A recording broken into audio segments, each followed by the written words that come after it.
হতাশা মাদক দিয়ে দূর হয় না। হতাশা দূর হবে, বলে দিব, তিনটা জিনিস, মাত্র তিনটা। কয়টা ভাই? এক, 5 ওয়াক্ত নামাজ। এক কি?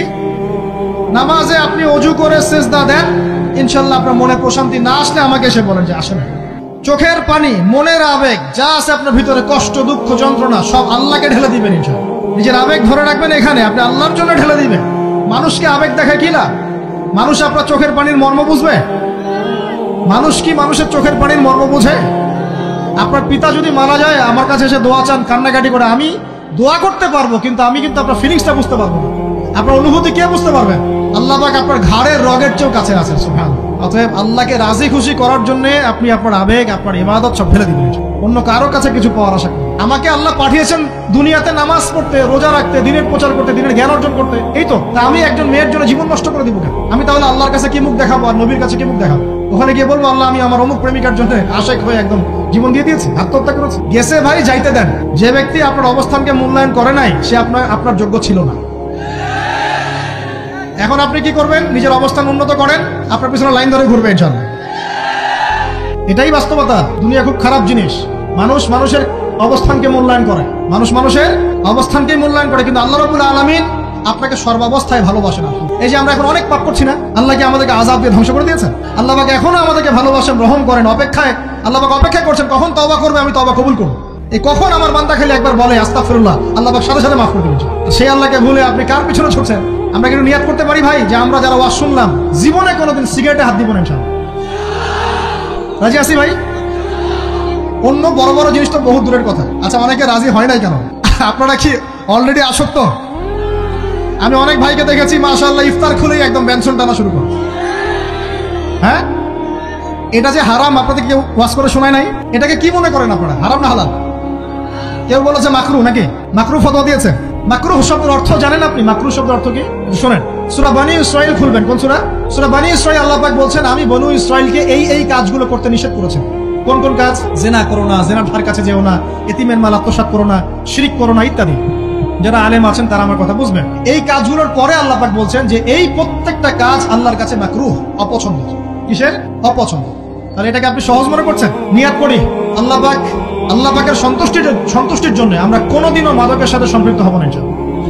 আর বিশ্বাস করেন, শুধুমাত্র মাদকদ্রব্য নিয়ন্ত্রণ অধিদপ্তর এই আইন কানুন এগুলো দিয়ে, জরিমানা দিয়ে মানুষকে মাদক ছাড়ানো যাচ্ছে না।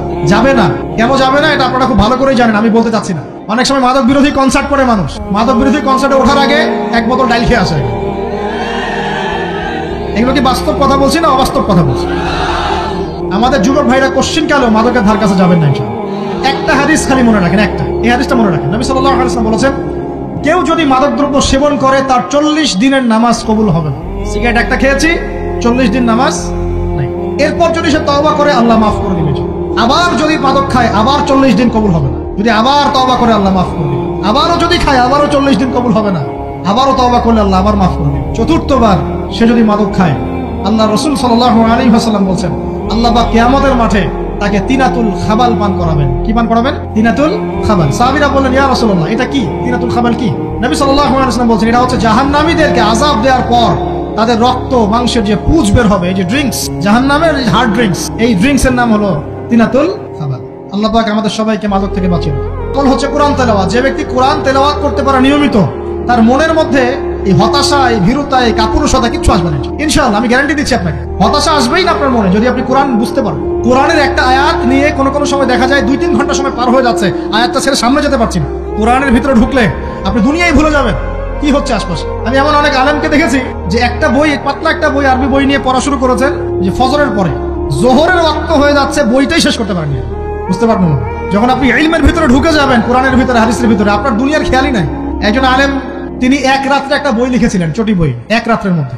বলা হচ্ছে তার সম্পর্কে বলা হচ্ছে যে রাতের খাবার তাকে দেয়া হয়েছে, যে আপনি এটা খেয়ে নেন, খাবারটা পাশেই আছে, খাবারটা খাবো, এটা লিখে খাবারটা খাবো, এরকম তার চিন্তা ছিল।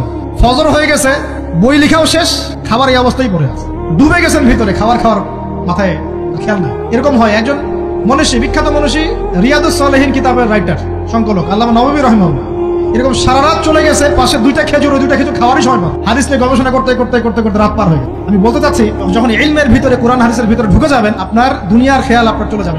এই টেনশন, হতাশা, এই সেই বাদ, তখনই আল্লাহ পাক আপনাকে তার পক্ষ থেকে রহমত দিবেন, বরকত দিবেন। আল্লাহ আপনার দুনিয়ার কাজগুলো করে দিবেন ইনশাআল্লাহ। তখন দেখবেন কেউ আপনার দুনিয়ার ওই কাজটা করে দিয়েছে, কেউ ওই কাজটা করে দিয়েছে, কেউ বাসায় খাবার পাঠিয়ে দিয়েছে, আল্লাহ পাকই এগুলো করাই দিবেন ইনশাআল্লাহ।